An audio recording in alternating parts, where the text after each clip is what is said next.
Hi everyone, welcome back to my channel. For those of you who don't know me, I'm Malin and I run this YouTube channel called Good Eatings. And today I'm going to share with you a winter warming stew.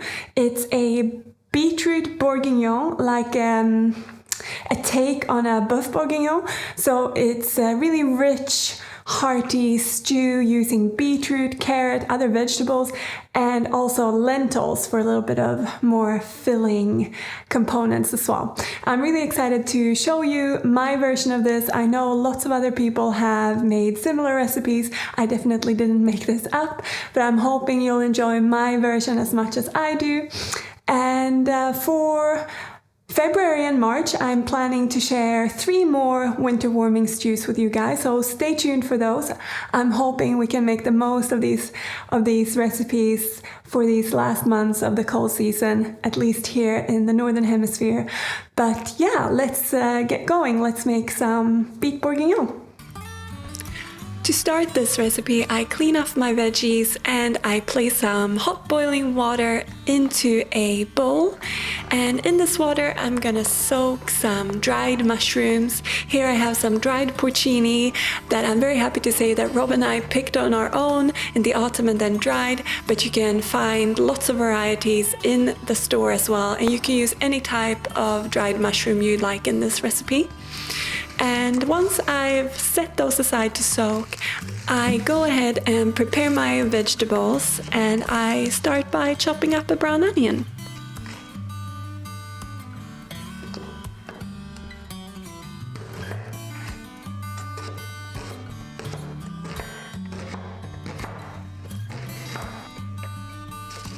Next up, I peel and slice up some garlic.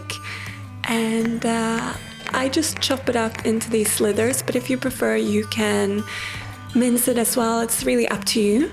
Then I place it all in a bowl and I set it aside while I keep going with the other veggies.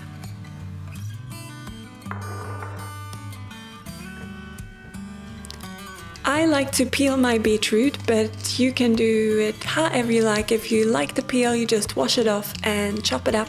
But I like to peel them and then cut off this ugly looking end that doesn't look that appetizing. And then I cut the beetroot into chunks. I like to make it into these half moons, but don't make them too thick because then it takes way too long to cook. Just be mindful of the size. Then I go ahead and I chop up some carrot into similar sizes, sort of bite size, but quite chunky.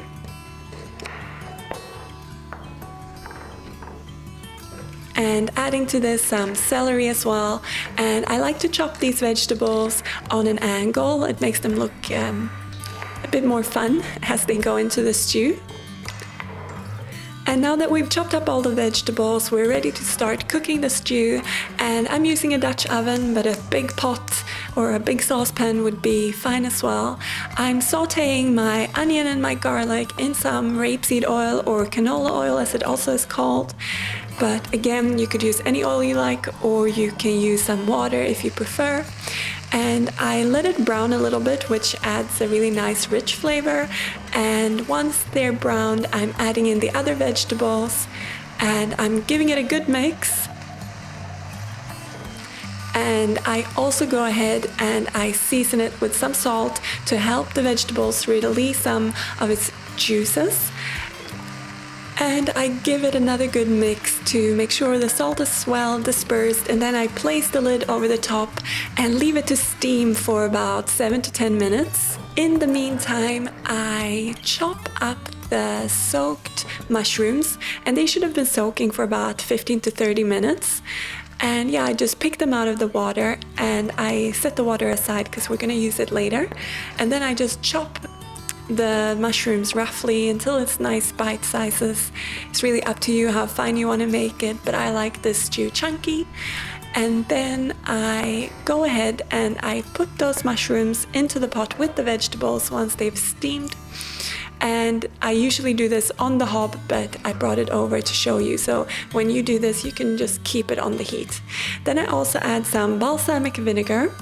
and this part of the recipe is all about adding lots of flavor to the stew and making it really have some depth. So I go ahead and also squirt in some tomato puree, and I'm gonna add some Marmite as well, which is a yeast extract.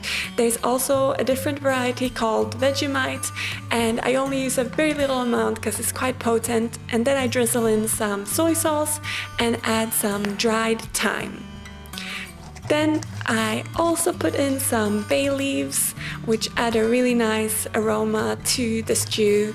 And yeah, like I said, I would do this on the hob, so I put it back on the fire and I let this come together a little bit. So I mix it up and I saute it for another couple of minutes.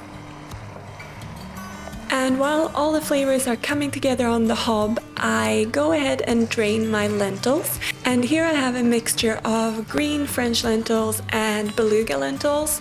I would normally just use beluga lentils for this, but it's really up to you. And I add them into the pot along with the mushroom water and some just regular old water and some vegetable stock powder. But you could of course use liquid vegetable stock as well.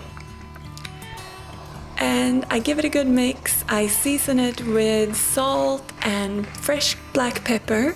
And then I also add in some red wine, which gives even more depth to the stew. And don't worry, the alcohol cooks off and you won't be feeling buzzy after having the stew. Then I just pop the lid on and I let it cook for about half an hour, and I prepare a little bit of cornstarch mixed with water, which I'm going to use to thicken the stew once those 30 minutes have passed. So to thicken the stew, I just remove the lid and pour in this cornstarch and water mixture.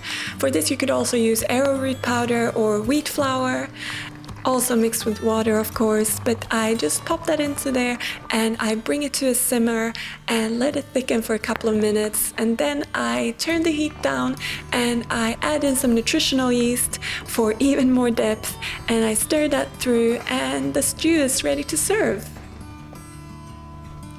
This is a really rich and hearty stew with chunky winter vegetables full of a depth of flavor, and it's great for cold evenings with friends or just on your own too, to be honest. It's like a hug in a bowl. And I like to serve mine with chunks of bread or even some mashed potato and some fresh crunchy salad. Here I'm using a mixture of cabbage and carrot, and then I also like to sprinkle a little bit of parsley on top.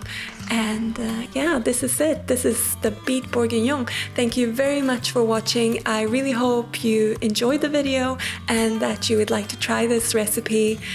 Please let me know if you do, and I look forward to seeing you in the next video. Take care. Bye.